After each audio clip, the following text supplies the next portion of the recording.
बारिश से भीग रही एक रात में एक शख्स अपनी खाट पर उलट पलट रहा था। नींद कोसों दूर थी। यही रात अंतिम, यही रात भारी। यह वाला जो मोमेंट रावण के सामने आया था, उसकी हालत भी वैसी ही थी। यह किसी रविवार की रात थी और अगली सुबह रवि देवता सूरज के दो रूप उगने वाले थे। महाभारत सरी का समय सब देखते हुए गुजर रहा था और गुजरते हुए वो जाकर टिका 5:30 पर। पिछली रात जागा शख्स अब रेगिस्तान के बीचों बीच खड़ा था। उसकी निगाहें दूर पटल पर स्थित एक बिंदु पर अटकी हुई थी। ठीक उसी पल में उस बिंदु ने आकार लेना शुरू किया। बराबर दूर था किया। उसे बनाने के विचार की शुरुआत 1938 में ही हो गई थी। उस साल जर्मनी के 3 वैज्ञानिकों ने एक जबरदस्त खोज की। उन्होंने यूरेनियम एटम को उसके अवयवों में तोड़ डाला। इस खबर ने जर्मनी के सारे वैज्ञानिकों को चिंता में डाल दिया, क्योंकि E=mc² के हिसाब से ऐसी रिएक्शन अपने पीछे बहुत सारी ऊर्जा पैदा कर सकती थी। 1939 में जैसे ही युद्ध शुरू हुआ, सबके दिमाग में एक ही विचार कौंधा, इस खोज का इस्तेमाल अब जरूर बम बनाने में किया जाएगा। हालांकि यह बात अभी बस थ्योरी तक सीमित थी। जर्मन वैज्ञानिक लियो जिलार्ड थ्योरी के प्रैक्टिकल में तब्दील सीधे अमेरिका का रुख किया। उन्होंने दुनिया के सबसे महान वैज्ञानिक से मदद मांगी। जिलार्ड एल्बर्ट आइंस्टीन से मिले और उन्हें सरकार से बात करने के लिए मनाया। आइंस्टीन ने अमेरिका के तत्कालीन राष्ट्रपति फ्रैंकलिन रूजवेल्ट के नाम एक खत लिखा और उन्हें आगाह किया कि हिटलर के वैज्ञानिक परमाणु बम बनाने में जुट चुके हैं। इसलिए जरूरी है कि यह बम अमेरिका पहले बना ले। उनका एक प्रतिनिधि रूजवेल्ट से मिला भी। इस खबर की गंभीरता को समझते हुए रूजवेल्ट तुरंत हरकत में आई। उन्होंने एक टॉप सीक्रेट प्रोजेक्ट शुरू करने का आदेश दिया। इस प्रोजेक्ट को हम मैनहट्टन प्रोजेक्ट के नाम से जानते हैं, लेकिन असल में इसका नाम था मैनहट्टन इंजीनियर डिस्ट्रिक्ट। आगे सवाल था, इस प्रोजेक्ट को लीड कौन करेगा? इस काम की टन चांदी।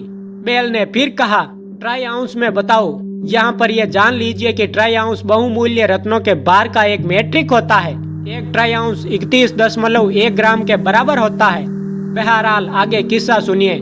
बेल के सवाल पर निकल्स ने जवाब देते हुए कहा, मुझे नहीं पता कितने ट्राई आउंस, बस मुझे 600 टन चांदी चाहिए। वैसे भी क्या फर्क पड़ता है, ट्राई आउंस हो या टन, चांदी तो उतनी ही रहेगी। यह सुनकर बेल ने निकल से कहा, नवयुवक, तुम्हारे लिए टन हो सकता है, लेकिन ट्रेजरी में गिनने वाले लोगों को सिर्फ ट्राई आउंस को ही समझ आता है। अंत में केनेथ निकल्स को अपनी जरूरत की चांदी मिल गई। चूंकि यह लोन था, इसलिए इसे वापस करना पड़ा। वापसी में पूरे 25 साल लगे। इन सालों में परीक्षण के लिए चांदी इस्तेमाल हुई, लेकिन जितनी लोन ली थी उसके 1% हिस्से से भी कर्नल केनेथ निकल्सन की रोड टू ट्रिनिटी में दर्ज है। ट्रिनिटी परमाणु बम के परीक्षण का कोड नेम था। 16 जुलाई 1945 को यह परीक्षण किया गया था। इस काम के लिए अमेरिका के न्यू मैक्सिको राज्य के लॉस एलामोस शहर के 330 किलोमीटर दूर रेगिस्तान में एक जगह को चुना गया, जिसका स्पेनिश भाषा में नाम था जोर्नाडा डेल मुआर्तो, या हिंदी में लाया गया। 15 तारीख तक बम को पूरी तरह असेंबल कर एक 100 फुट ऊंचे टावर पर रख दिया गया। टेस्ट का समय 16 तारीख की सुबह 4 बजे नियत था, लेकिन 15 तारीख की रात जोरदार बारिश हुई, इसलिए टेस्ट का समय आगे बढ़ाकर 5:30 कर दिया गया। बनाए हुए थे ताकि टेस्ट का निरीक्षण किया जा सके। जब निरीक्षण का वक्त आया, सब कुछ तैयार था। बम तैयार था, वैज्ञानिक तैयार थे, लेकिन फिर भी कोई ठीक नहीं बता सकता था आगे क्या होगा।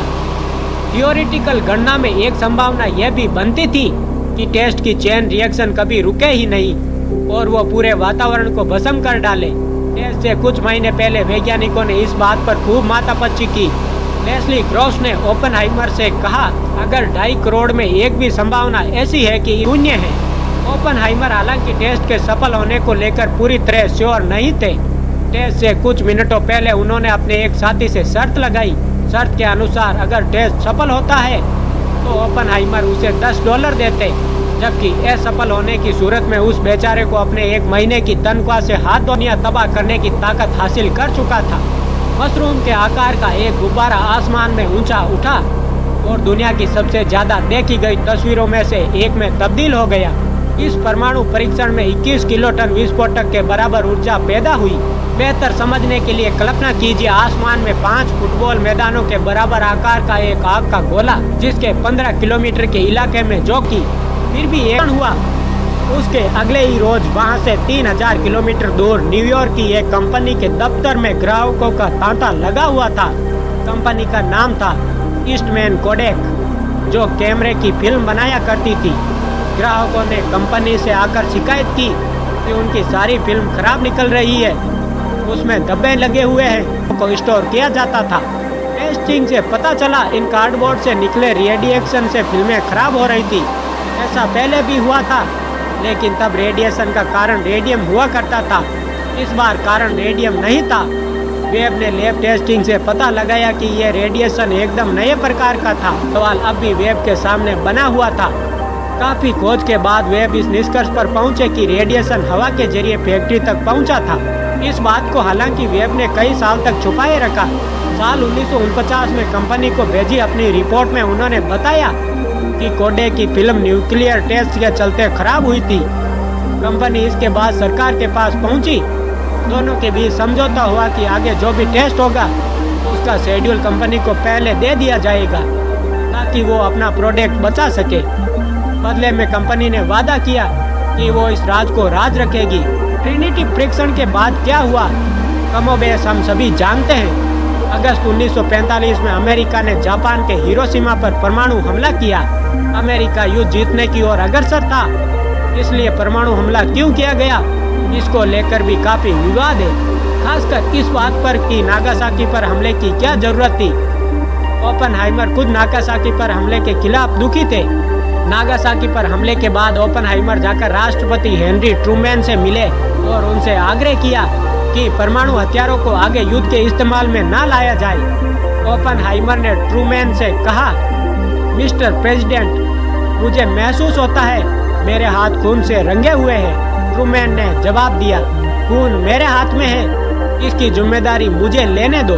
ओपनहाइमर न्यूक्लियर प्रोग्राम से अलग हो गए और बाद में उन्होंने हाइड्रोजन बम बनाए जाने का भी भरपूर विरोध किया। इसका नतीजा हुआ कि सरकार ने उनके खिलाफ फाइल खोल दी। कम्युनिस्ट पार्टी से उनके पुराने रिश्तों का हवाला देकर उनका सीक्रेट क्लियरेंस छीन लिया गया। ओपनहाइमर नेपथ्य में चले गए।